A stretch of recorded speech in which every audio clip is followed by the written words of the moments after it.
May kilala ka bang bait-baitan para makuha ang loob ng iba? May kilala ka bang tao na sobrang bait sa harap ng iba pero parang nag-iiba ang ihip ng hangin kapag wala ka na? Yung tipong ang daming compliments sa social media.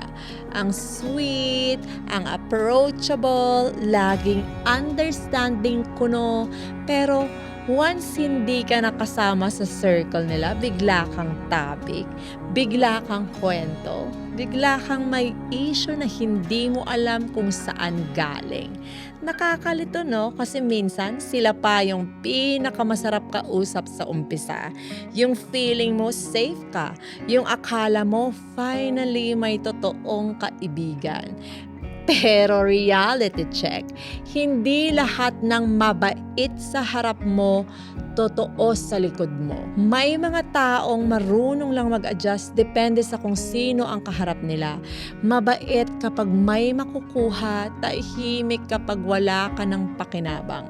At maingay kapag pwede kang pag-usapan. And here's the painful part, hindi mo agad sila mahuhuli kasi hindi sila lantad maglaro. They play safe, they play nice, hanggang sa ikaw na mismo ang magduda sa sarili mo. Baka ako yung problema, baka OA lang ako, baka mali ako ng iniisip. Pero hindi lahat ng kutob mo paranoia.